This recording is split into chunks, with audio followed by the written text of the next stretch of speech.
नमस्कार, श्रृंखला ज्योतिर्मय जग में एक बार फिर आपका स्वागत है। श्रोताओं, मनुष्य सदा से ही एक जिज्ञासु प्राणी है। शायद यह भी प्रकृति की ही एक इच्छा है।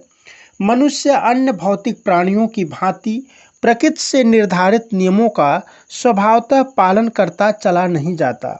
वह प्रकृति की या भौतिक घटनाओं, नियमों, सिद्धांतों को समझने की कोशिश करता रहा है। कार्य कारण संबंधों को समझने के लिए प्रयत्नशील रहा है। इसी जिज्ञासा ने मनुष्य को एक सभ्य सामाजिक प्राणी और प्रकृति को नियंत्रित करने की शक्ति प्रदान की है। निरंतर अथक प्रयत्न से प्राप्त ज्ञान जहां मानव समाज को गर्व करने योग्य बनाया है, वहीं इस ज्ञान का दुरुपयोग समाज में अज्ञानता, पाखंड, अंधविश्वास बन करके सामाजिक विकास की गति को ही नहीं रोका है, बल्कि मानवता को भी शर्मसार करता है। दुनिया के किसी भी धर्म के भगवान, गॉड, अल्लाह, ईश्वर, राम, जो प्रकृति रूप की अवधारणा की संकल्पना मात्र है, कि कोई भी उपलब्धि नहीं है सिवाय विज्ञान के विरोध किए। इसके विपरीत विज्ञान ने भगवान को खूब पोषण किया है। टीवी पर भगवत भक्ति का प्रदर्शन विज्ञान की देन है। कांवड़ियों की गाड़ी पर बजने वाला डीजे विज्ञान की देन है। तीर्थ यात्रा कराने वाले यातायात के साधन विज्ञान की देन है। कांवड़ियों पर फूल गिराने वाला हेलीकॉप्टर विज्ञान की देन है। ऑनलाइन प्रसाद बांटने की प्रक्रिया विज्ञान की देन है। सोशल मीडिया पर परोसा जाने वाला धार्मिक ज्ञान या भगवत भक्ति विज्ञान की देन है। मंदिरों, मस्जिदों, चर्च, गुरुद्वारों पर बजने वाला लाउडस्पीकर विज्ञान की देन है। यूँ कहा जाए तो विज्ञान ने धर्म और भगवान के नाम के ऐसे भस्मासुर को पोषण दिया है जिसने विज्ञान को ही नष्ट कर देने की ठान रखी है।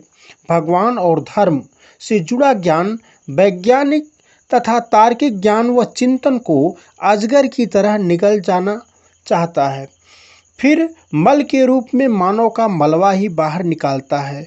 फिर तो मनुष्य प्रकृति के अन्य प्रकृति निर्भर प्राणियों से भी भयंकर विकृत रूप में होता है। अज्ञानता और दुर्बुद्धि जितनी मनुष्य में भरी होती है, उतनी संभवतः प्रकृति निर्भर प्राणियों में भी नहीं रह जाती।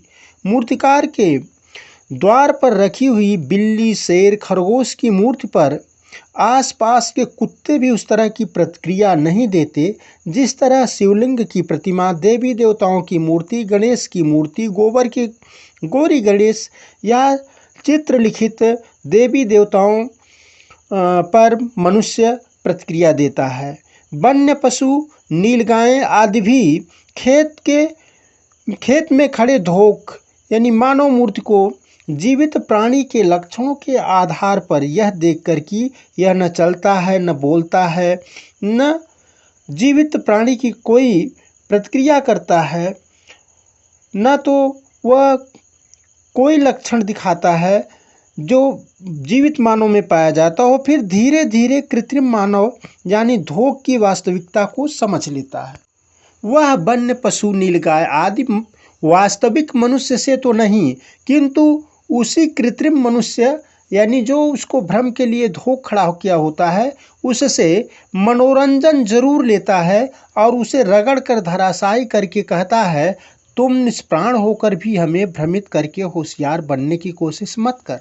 लेकिन वास्तविक मनुष्य तो उस वन्य पशु से भी गोबर है, जो मूर्तियों, धोखों, प्रतिरूपों, चित्रों को भी, जिसमें से कुछ तो देखने में भी स्वाभाविक लगते हैं परंतु कुछ तो बिल्कुल ही अस्वाभाविक लगते हैं। मनुष्य का शरीर है तो हाथी का सिर है, कुछ की 8 भुजाएं हैं जो बिल्कुल देखने में अस्वाभाविक लगते हैं, फिर भी उनमें किसी भी प्रकार की सक्रियता भी नहीं होती है। ये भी देखते हुए भी मनुष्य जो है वो प्रतिक्रियाएं करता है। जैसे पागल व्यक्ति भ्रमित मानसिक होकर के विभिन्न प्रकार की क्रियाओं को भ्रमवश दूसरी प्रकार की प्रक्रिया समझ करके उसे मारने, डांटने, गाली देने, रोने की प्रतिक्रिया किया करते हैं। आज 21वीं सदी में भी भारतीय समाज में पाखंड जनित अंधविश्वास के रोग ने भारतीयों को हास्यास्पद बना रखा है। इन्हीं कुछ गंभीर विचारों के बाद मैं आपसे विदा लेना चाहता हूँ। नमस्कार।